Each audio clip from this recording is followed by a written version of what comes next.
꿈다운 라디오, 꿈다운 새벽 책방, 오늘도 기분 좋게 시작합니다.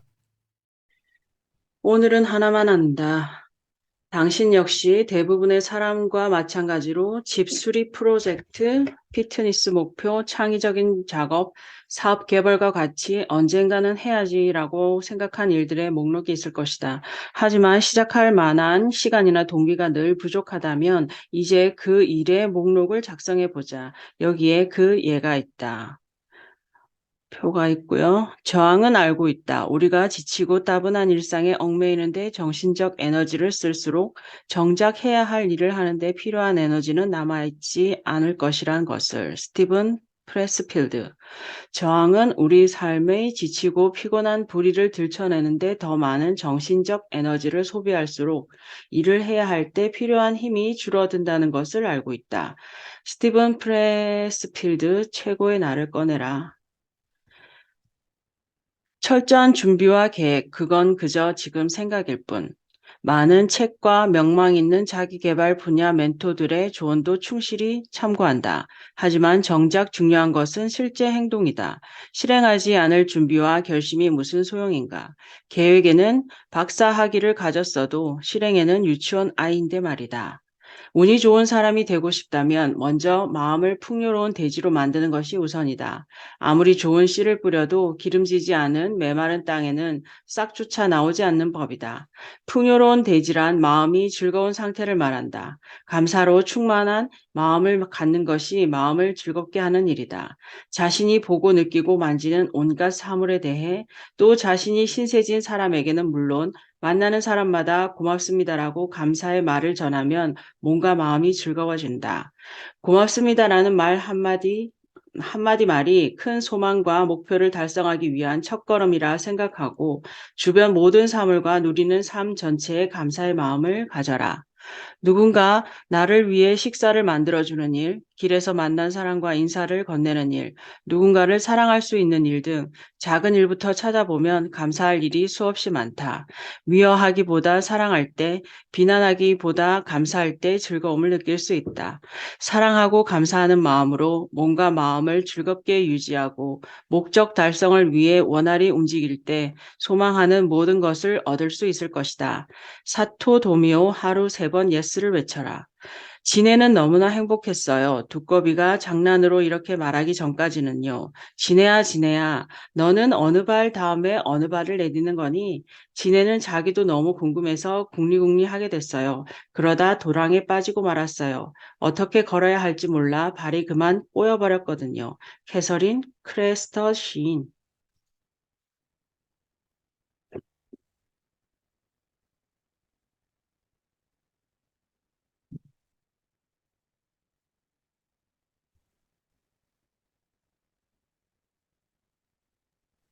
경란쌤, 가능하세요?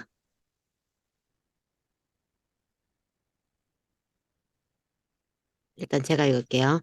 깊이 네. 생각하고 사고한다. 글쎄, 분명 우연한 기회는 우리 앞에 닥치기 전까지는 예상할 수 없다. 그러니 기회 앞에서 예스라고 말할 수 있도록 스스로를 응원하기 바란다. 제이슨은 캘리포니아 북부의 한 시골 마을에서 자랐다. 그의 가족은 여행을 즐기지 않는 편이다. 가까운 샌프란시스코로 하루 날 잡아가는 여행을 대단한 모험이라 여길 정도였다. 물론 가족 중에 해외여행을 가본 사람도 없었다. 그런데도 여행 계획은 늘 짜놓곤 했다. 대학 졸업반 시절 제이슨은 몹시 여행이 가고 싶어졌다. 곧장 서점으로 달려간 그는 여행 가이드 몇 권을 사서 행선지를 고르기 시작했다. 그리고 4개월에 걸친 다양한 리서치를 통해 목적지를 체크하고 프라하로 결정했다. 처음엔 그저 몇 주 정도 다녀올 생각이었다. 하지만 생각을 좀 더 해보니 1년 정도 프라하에서 직접 살아보는 게 더 의미 있을 것 같았다. 언어 공부도 하고 말이다. 그렇게 결정하고 나니 더 철저한 준비가 필요했다. 그는 프라하 여행 가이드 책을 눈에 띄는 대로 모조리 사기 시작했다. 프라하의 호텔, 레스토랑, 환전소, 어학원, 철도와 버스 노선까지 총망라한 꼼꼼한 조사를 위해서였다. 그렇게 자료를 조사하다 보니 체코 문화에 대해 더 알고 싶어졌다. 해결 방법으로 유명한 체코 소설들을 읽기로 했다. 그런데 이상한 일이 벌어졌다. 체코 관련 조사에 시간을 쏟아부을수록 점점 여행 가능성이 희박하게 느껴지는 것이 아닌가. 1년 정도의 생활을 위해서는 준비할 것이 정말 너무 많았다. 이런저런 상황에 대비책을 만들어 놓는데 지쳐버린 제이슨은 여행이 처리할 문제거리로 느껴졌다. 그러니 여행에 대한 기대는커녕 아예 여행을 갈 맛도 나지 않았다. 결국 제이슨은 여행 자체를 취소해버렸다. 온갖 계획을 수개월에 걸쳐 세우기만 했던 셈이다. 제이슨의 일화가 낯익지 않은가? 이런 경우를 우리는 심심치 않게 겪곤 한다. 계획을 짜고 결심을 하고 버킷리스트를 만들고 목표를 세운다. 정보를 취합하고 관련 사항에 대한 조사도 덧붙인다. 많은 책과 소위 명망 있는 자기계발 분야 멘토들의 조언에 충실히 따라온 것이다. 하지만 정작 중요한 것은 실제 행동이다. 이런 태도는 마치 계획에는 박사학위를 가졌어도 실행에는 유치원 아이와 마찬가지다. 혹시 당신도 분석에는 전문가지만 실제적인 변화를 가져올 주요 행동을 대담하게 시도하는 데서는 서툴지 않은가? 그렇다면 다음에 이어지는 내용에 주의를 기울여 보자. 생각이 당신을 멈추게 한다. 심리학자 베리 슈와츠는 그에 져서 선택의 심리학에서 많은 정보에 노출될 때 일어나는 방해 행동에 대한 여러 사례를 담았다. 그중 하나는 다양한 선택이 소비자의 구매에 어떤 영향을 미치는가에 대한 연구다. 우선 한 식료품점에서 두 개의 테이블을 세워 사람들이 잼을 시식할 수 있도록 했다. 한 테이블에는 6종류의 잼을, 또 다른 테이블에서는 24종류의 잼을 놓아두었다. 언뜻 생각하면 종류가 더 많은 테이블에서 잼이 더 잘 팔렸을 것 같다. 하지만 결과는 반대다. 6종류의 잼을 올려둔 테이블에서 10배나 더 높은 판매가 나왔다. 너무 많은 선택권 앞에서 소비자들이 테이블을 그냥 지나쳤다. 사람들은 선택권이 많은 경우 혼란을 더 많이 느꼈다.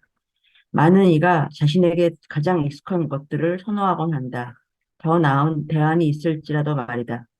선택에 대한 또 다른 연구로 토론토대 도널드 레 델마이어 교수와 프린스턴대의 인지심리학자인 엘다 사퍼 교수의 실험을 살펴보자.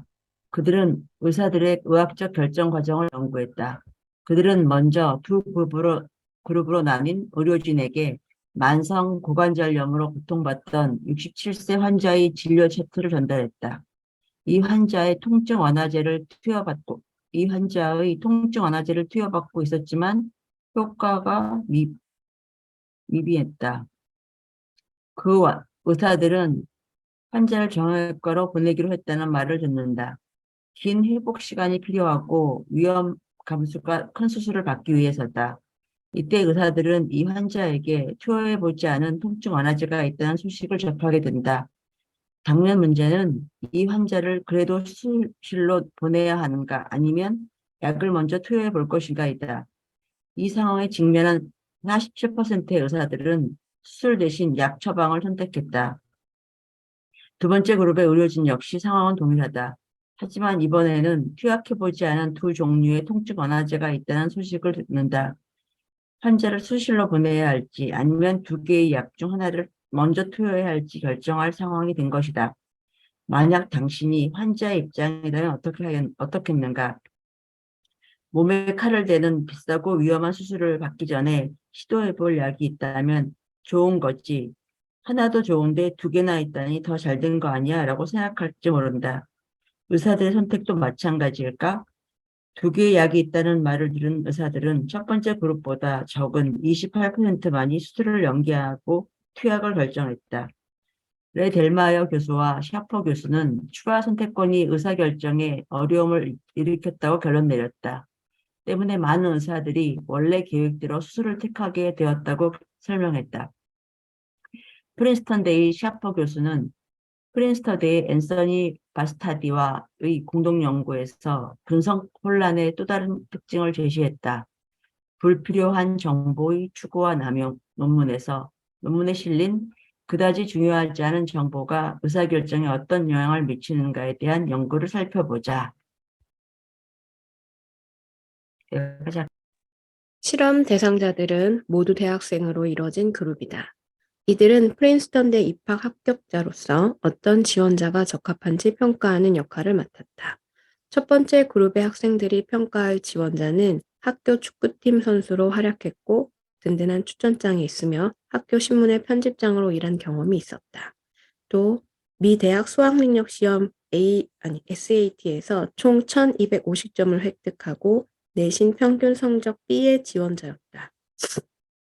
실험 참가자 57%는 이 지원자에게 합격 허가를 내려도 좋다고 평가했다.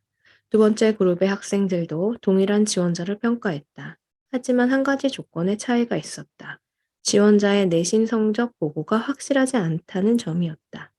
학생의 상담교사가 제출한 것은 평균 B였지만 대학교 행정실에서 보고한 성적은 평균 A였다.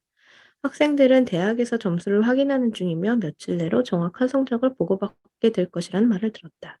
바로 이 상황에서 학생 평가자들은 1. 지금 해당 학생의 입학 허가를 내릴 것인가? 2. 불합격 처리할 것인가? 3. 명확한 점수가 나올 때까지 기다릴 것인가? 라는 세 가지 경우 중 하나를 결정해야 했다. 최종적으로 74%의 평가자들은 점수를 기다리겠다고 답했다. 잠시 후 확실한 점수를 기다리겠다는 평가자들은 지원자의 정확한 평균 점수가 B라는 사실을 듣게 되었다. 이제 지원자의 합격 여부를 판단할 수 있다. 첫 번째 연구 집단에서는 평점이 같은 지원자를 절반이 넘게 합격시켰다. 아마 비슷한 결과가 나올 것이라고 예상할 수도 있을 것이다. 그렇다면 결과는 어떻게 됐을까?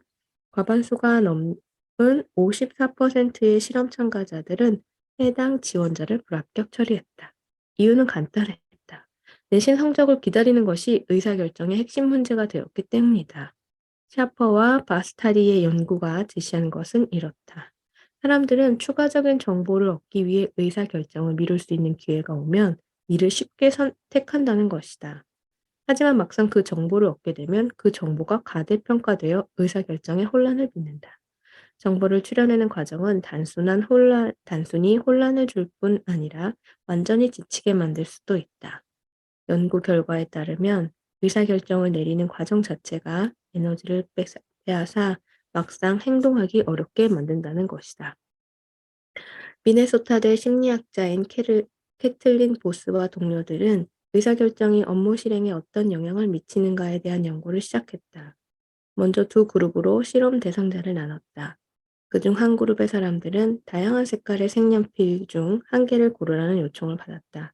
다음에는 여러 종류의 티셔츠 중 한 벌을, 대학의 여러 강의 중 한 곳의 수강 신청을 선택하도록 했다. 나머지 한 그룹은 실험을 기다리도록 지시했다. 이제 두 그룹의 참가자 모두에게 자제력이 필요한 특이한 과제 하나가 주어졌다. 불쾌할 정도로 차가운 물에 얼마나 손을 오래 담글 수 있는가 같은 것들이었다. 그 결과 선택을 요청받지 않은 그룹이 의사결정을 내려야 했던 그룹보다 더 오랫동안 손을 담글 수 있다는 결론에 도달했다.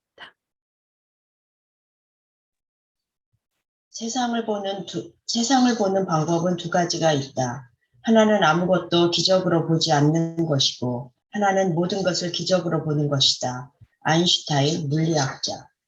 그의 또 다른 연구는 다양한 선택 사항 중 하나를 고르는 과정이 수학 문제를 푸는 능력에 어떤 영향을 미치는지 살펴보았다.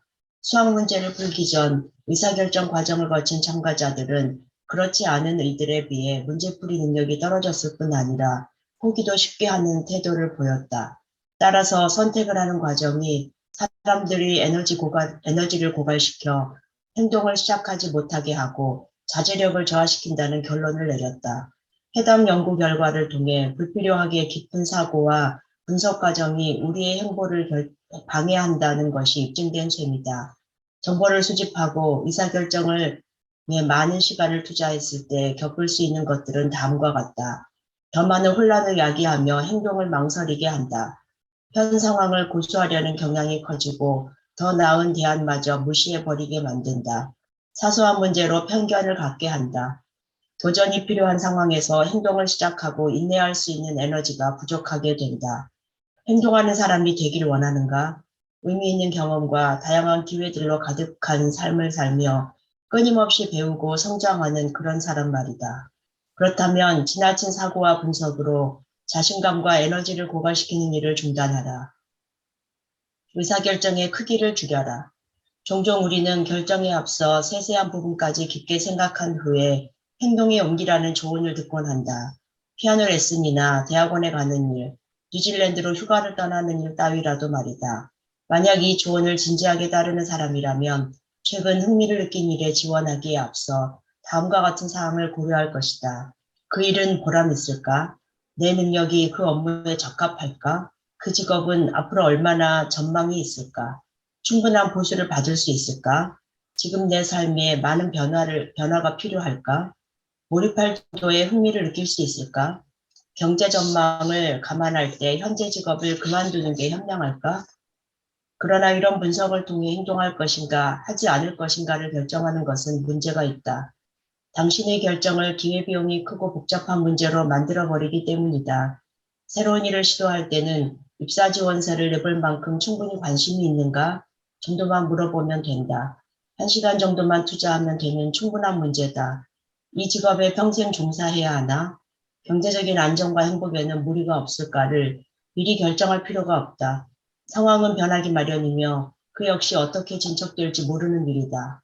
또한 이런 장기적인 문제를 필요 이상으로 걱정하기 시작하면 결국 혼란에 빠지고 지치게 된다. 좀처럼 아무것도 하지 못하는 상황에 놓이고 마는 것이다. 그렇다면 방법이 없을까? 큰 결정의 부담에 빠져 허우적대는 것을 피할 방법 말이다. 해답은 의외로 간단하다. 결정을 감당해 볼 만한 작은 크기로 줄이는 것이다. 지금 결정이 한 달 혹은 1년이나 5년 후 어떤 영향을 미칠지 고민하는 대신 간단한 단계를 시도해 보라. 그리고 자신에게 이렇게 질문해 본다. 나는 이 일을 더 알아보고 싶어 하는가? 미래에 커다란 영향을 미치는 복잡한 문제에서도 마찬가지다. 언제나 기회비용이 적은 간단한 단계를 먼저 시도하라.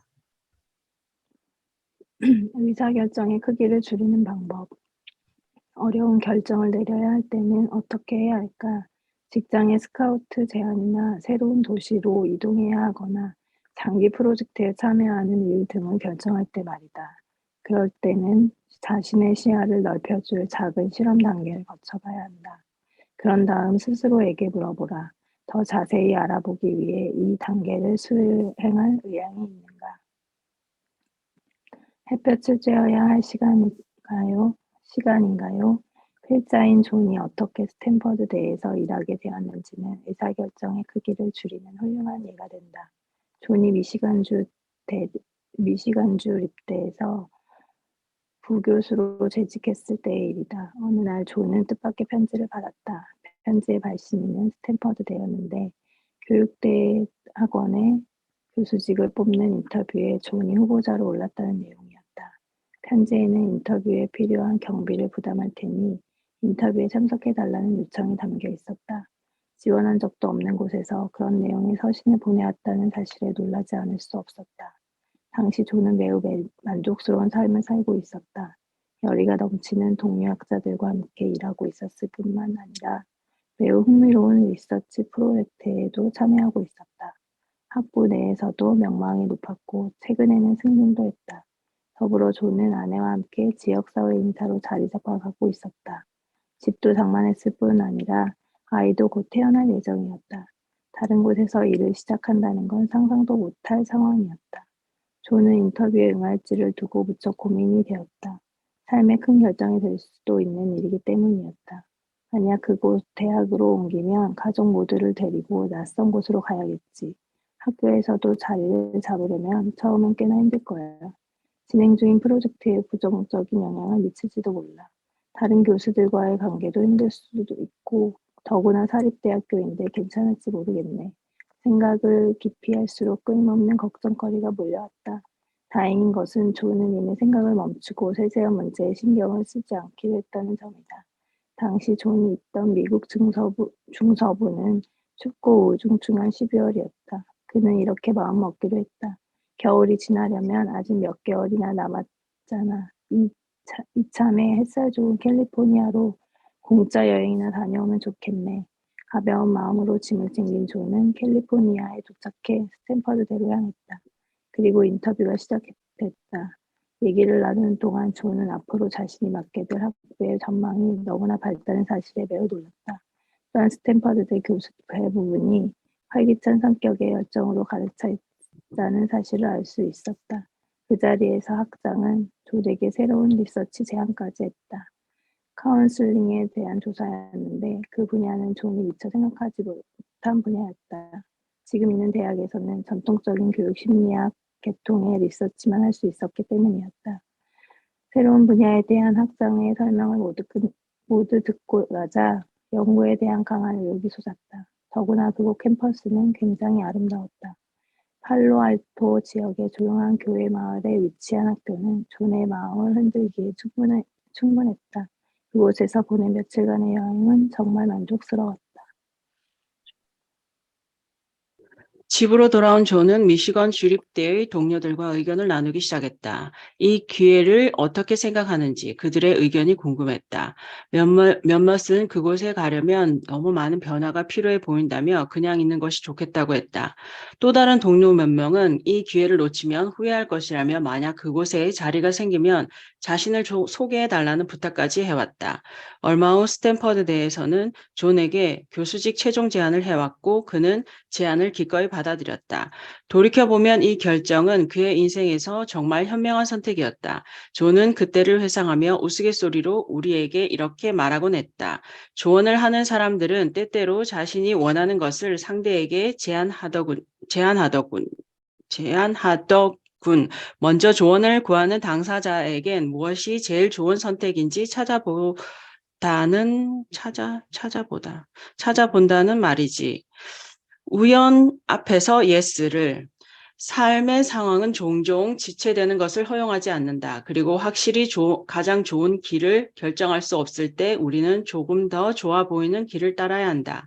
이런 마음가짐은 가치 있는 삶을 추구하는 사람들이 흔히 느끼는 후회와 회한에서 자유로울 수 있도록 했다. 가치 있는 일이라 여겼는데 나중에 나쁜 것으로 판단될 수 있다는 가능성이 만들어내는 결정장애를 방지할 수 있기 때문이다. 르네 데카르트 방법론. 결정에 앞서 종종 우리는 그 행동의 득과 실을 비교해 보곤 한다. 대학원에 등록을 해야 할지, 탱고 레슨을 받아야 할지, 평화봉사단에 들어가야 할지 말지 같은 사소한 문제에서도 마찬가지다.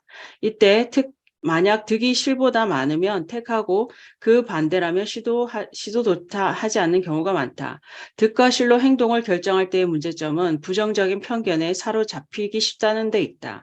사실 사람은 기회를 포착하는 능력보다 위험을 감지하는 능력이 더 뛰어나다. 실의 득보다 높은 프리미엄을 붙이기 때문이다. 또한 부정적인 자극에 훨씬 더 강한 반응을 보인다. 바로 이 점 때문에 예스보다 노라는 이유를 더 잘 찾는다. 자신의 부정성 편향 극복하는 간단한 방법은 우리가 하나의 예스는 세 개의 노라는 법칙이라고 부르는 것을 적용하는 것이다. 이 아이디어에는 당신이 무언가를 할지 말지 고려할 때 각각의 긍정적인 이유에 각각의 부정적인 것보다 3배 더 많은 가중치를 부여한다는 것이다. 우리는 정말로 나쁜 생각이 몇 가지 있다고 규정해야 한다. 예를 들어 고속도로에서 셔플보드 게임을 하거나 펫포에 평생 모은 돈을 투자하는 것 등 배제해야 한다. 건강과 생계에 심각한 위협이 되지 않는 상황에서만 이 규칙을 적용해야 한다. 사진 수업에 등록하려고 생각하고 있다고 가정해보자. 코스는 재미있을 것 같지만 집에서 멀리 떨어진 곳에서 불편한 시간에 제공된다. 당신의 성향은 수업을 듣지 않는 것이지만 하나의 예스는 3개의 노 규칙을 적용하여 등록하기로 결정한다. 득과 실을 가늠해 보는 것에는 또 다른 문제점이 있다. 그것은 바로 자신이 이미 알고 있는 사항만을 놓고 평가한다는 점이다. 앞서 말했듯 우리 대부분은 감정적인 위험을 감지해내는데 선수다. 직접적이거나 간접적으로 알게 된 이유를 들면서 말이다. 예를 들어보자. 비즈니스로 알게 된 지인 한 명이 평소 당신이 사회적 기업 정신에 관심이 많다는 사실을 알게 되었다. 그리고 그 주제로 자신의 회사에서 프레젠테이션 해줄 것을 부탁해왔다. 평소 좋아했던 주제에 대해 프레젠테이션을 한다니 기분이 몹시 들떴다. 하지만 다시 생각해보니 파워포인트로 준비해둔 자료가 없어서 많은 작업이 필요해 보였다. 더구나 관련된 최신 뉴스 몇 개 정도는 짚고 넘어가야 하는데 다음 주까지 도저히 해낼 여유가 없을 것 같다. 하지만 여기서 노가 아닌 예스를 고려하면 어떻게 될까? 우선 이 프레젠테이션은 새로운 사람을 만날 기회가 될 것이다. 해보지 않은 일을 경험할 수도 있고 어쩌면 지금까지 모르던 깊이 있는 정보를 얻을지 모른다. 그러니 이 자체만으로 프리미엄을 붙이기에 충분하지 않은가? 득과 실로 상황을 판단하면 분명 이미 습득되어 있는 실에 대한 프리미엄이 올바른 판단을 가로막았을 것이다. 우연한 기회는 우리 앞에 닥치기 전까지는 예상할 수 없다. 그러니 기회 앞에서 예스라고 말할 수 있도록 스스로를 응원하기 바란다. 자신을 예기치 않던 기회로 이끌기만 한 선택을 했다면 스스로 그 행동에 프리미엄을 붙여라. 그리고 새로운 경험과 배움, 새로운 관점, 새로운 사람들을 만나는 일을 시도한 자신을 칭찬하라.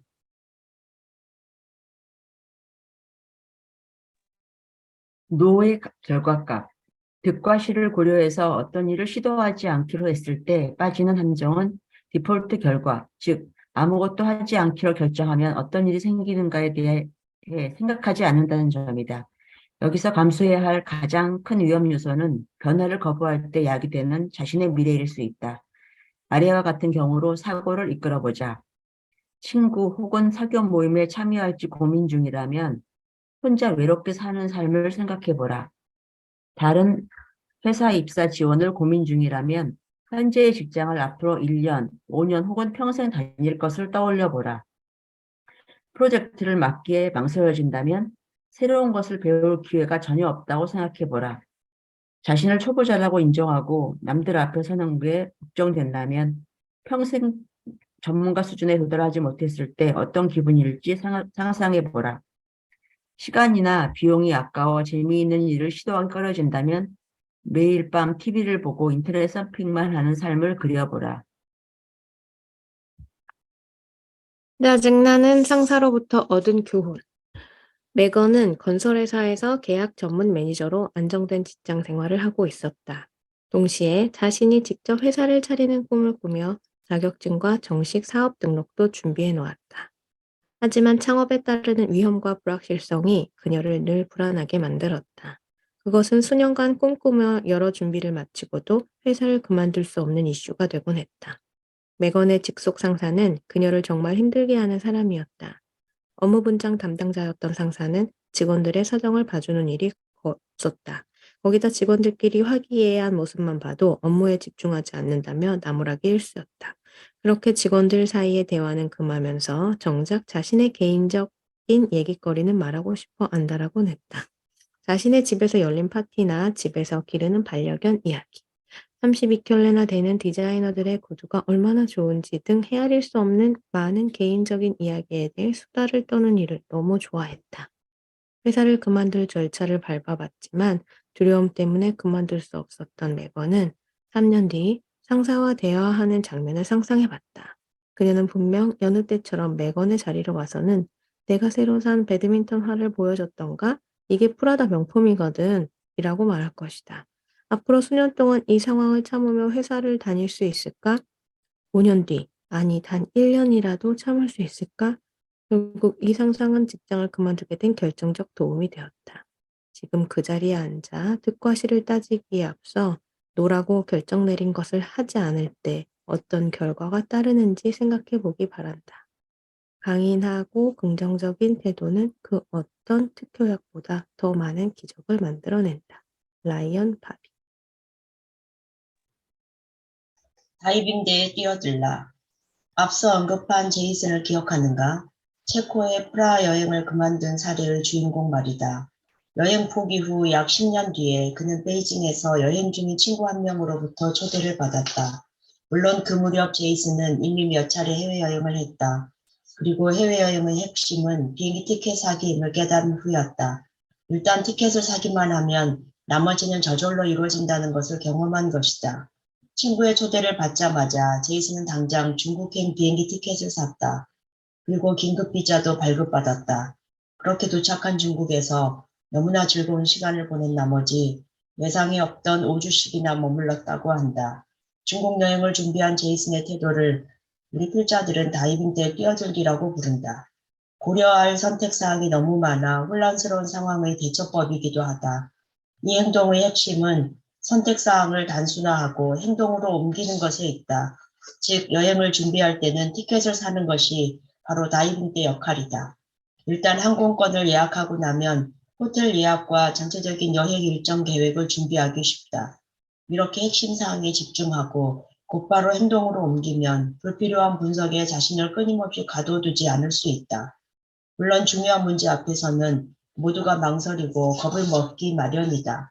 그럴 때는 가까운 주변 사람들에게 확정된 결정사항을 공유하면 조금의 도움을 받을 수 있다.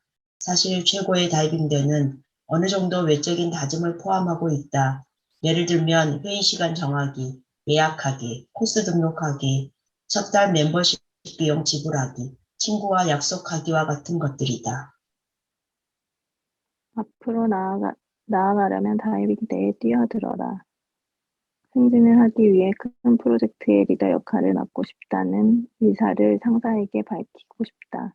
지난 몇 개월간 대화를 어떻게 시작해야 할지 전전긍긍해왔다. 너무 내 주장만 강조하지 않으면서 자신감 있게 보이려면 어떻게 해야 할까? 회사에 내 기여도를 드러낼 가장 좋은 방법은 무엇일까? 만약 상사가 비협조적으로 나올 경우 어떻게 대처해야 할까? 하지만 이런 방식으로 문제의 해답을 구하다가는 정작 행동이 힘들다. 다이빙 때 행동. 지금까지 고민이면 충분하다. 더 이상 복잡한 문제 찾기를 그만두고 지금 당장 상사와 미팅 약속을 잡는다. 당신의 집은 늘 발 디딜 틈 없이 어질러 있다. 물건을 좀 정리해 보려 했지만 쉽지 않다. 해야 할 일 목록까지 작성하고 청소 계획까지 세웠는데도 말이다. 다이빙 때 행동. 앞으로 2주 안에 친구들을 저녁 식사에 초대한다. 가족들과 함께 캠핑을 가려고 여행 계획을 짜는 중이다. 하지만 언제부터 휴가를 낼 것인지, 캠프 용품은 뭐가 필요할지, 여행 기간 동안 집안 화초 관리는 누구에게 부탁할 것인지 등 결정할 사항이 너무 많다. 다이빙 때 행동. 캠핑장 예약을 한다. 차고 안이 온갖 잡동사니로 꽉 차 있는 바람에 차를 세워줄 자리조차 없다. 이 난장판을 정리하기 겁나 몇 달 동안 애를 태웠다. 다이빙 때 행동. 구세군에 전화해 트럭을 보내달라고 요청한다. 그리고 다음 주 토요일 물건을 싣고 가달라고 부탁한다. 비영리 단체를 위한 재정관리 워크숍 준비 중이다. 엄청나게 많은 시간을 투자했지만 마무리 작업에 애를 먹고 있다.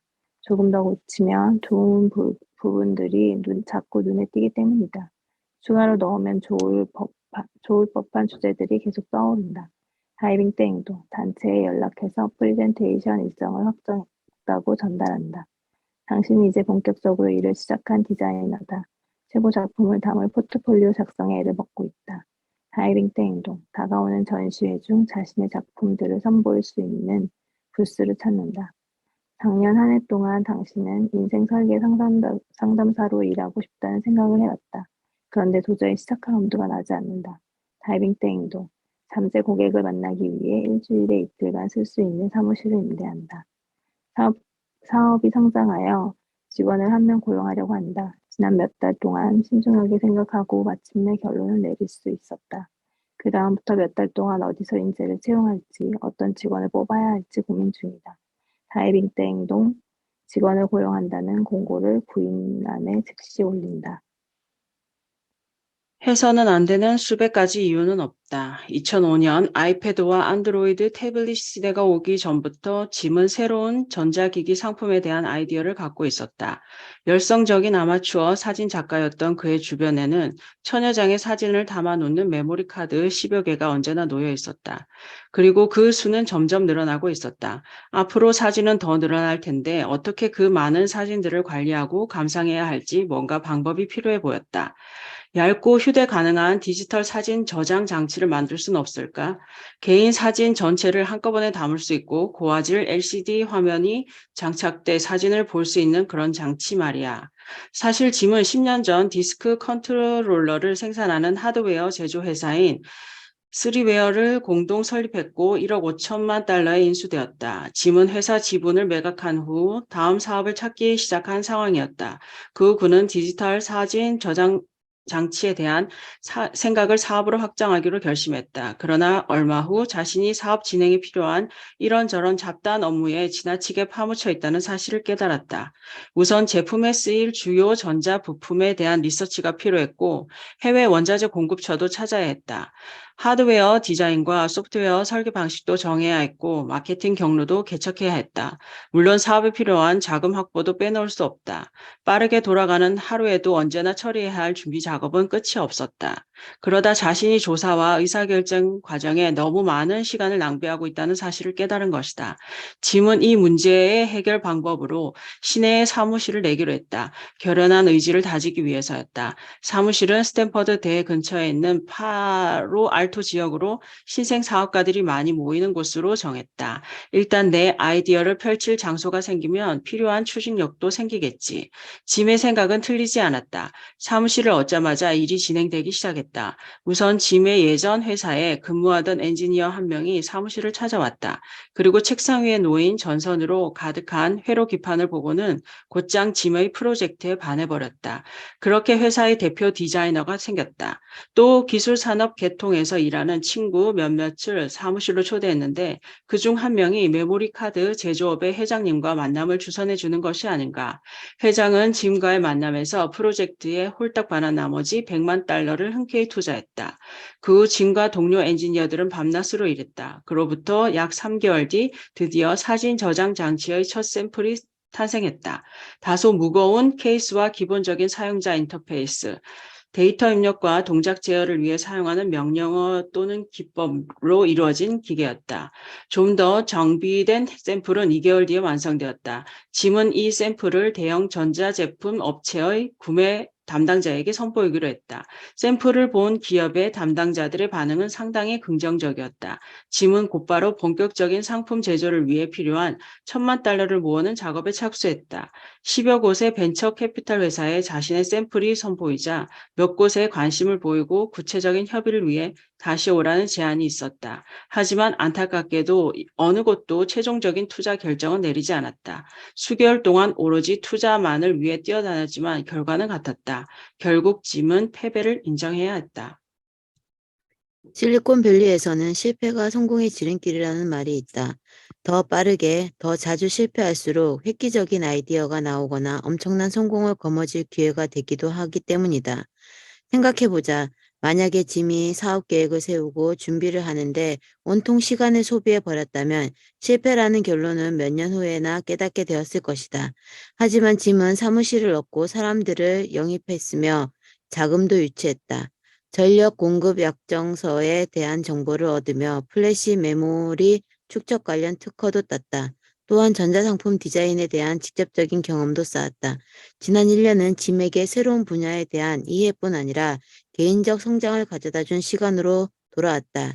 이 경험은 짐이 패배를 깨끗이 인정하고 재빨리 다른 목표를 정하게 만들어 주었다. 짐은 곧바로 스탠퍼드 비즈니스 스쿨에서 슬론 펠로우 7년 이상의 직장 경력이 있을 시 MBA를 1년 안에 끝마치는 프로그램으로 1년을 보내기로 결정했다. 현재 그는 규모 있는 클라우드 컴퓨팅 회사의 부회장과 총지배인을 알고 있다. 앞으로 5년 후 자신이 어디에 도달할지는 아무도 모르지만 그 위치가 어디든 그는 도전을 멈추지 않겠다고 했다. 짐을 사진작가에서 현재의 위치로 움직이게 만든 것은 분명 참신한 아이디어 덕분이었다. 하지만 전혀 다른 분야의 일을 시도하는 일은 만만한 일이 아니다.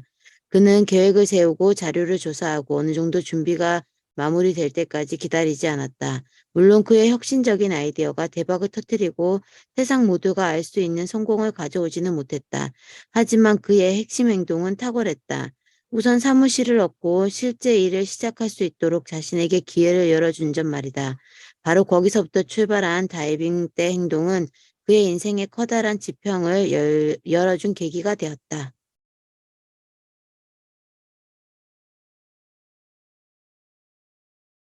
지금 꼭 해보고 싶은 일이 있지만 준비와 계획에 갇혀 옴짝달싹 하지 못하고 있는가? 그렇다면 꼭 한번 다이빙 때 행동을 시도해보라.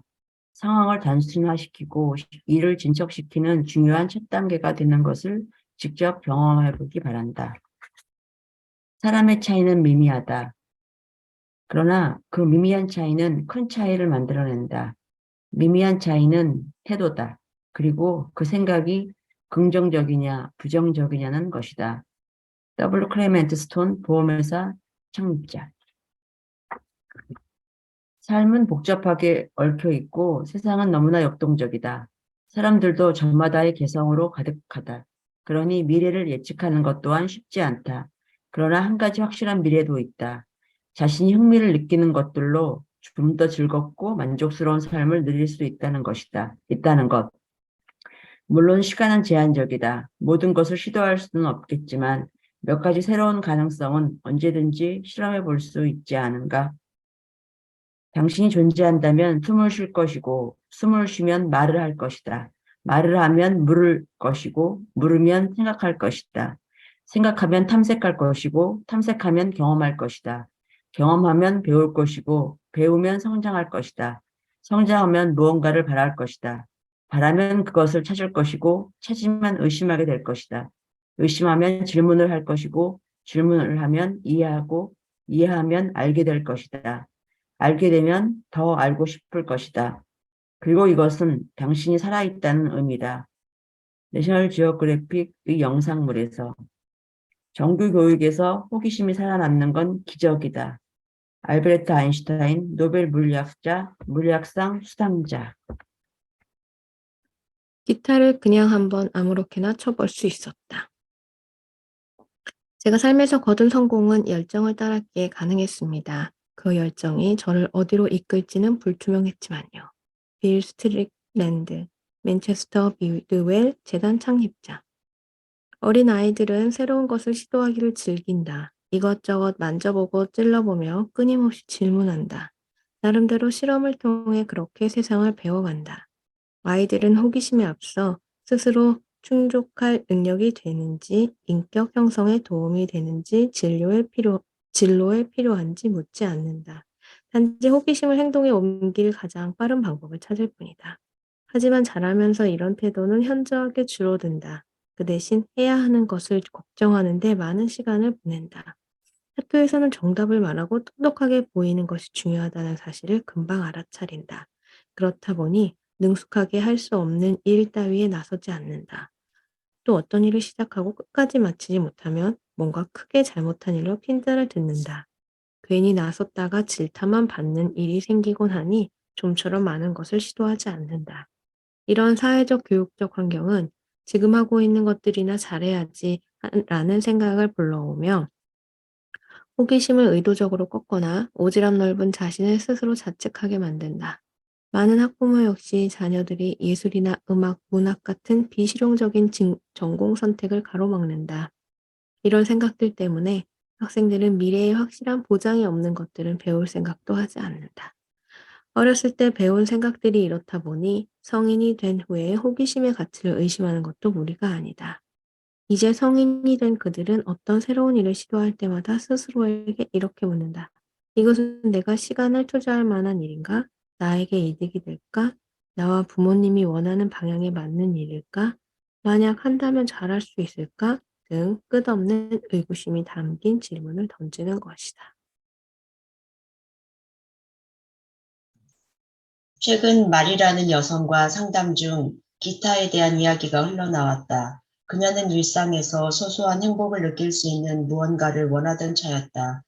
필자는 어쿠스틱 기타 연주법을 배우는 유튜브 비디오 클럽을 소개했다. 그랬더니 흥미롭다는 듯, 아니 유튜브로 기타 연주를 배운단 말이에요? 한번 해봐야겠네요. 몇 년 동안이나 기타를 배우고 싶었는데 라고 말했다. 우리는 기타 연주를 가르쳐주는 다양한 무료 온라인 자료가 많다고 알려주었다. 훌륭한 기타 교습을 다룬 유튜브 채널을 링크해서 이메일로 보내겠다는 말도 덧붙였다. 그런데 그녀가 잠시 생각에 잠기더니 이내 심드렁한 표정을 지었다. 글쎄요, 생각해보니 저한테 기타를 배울 만한 끈기가 없는 것 같아요.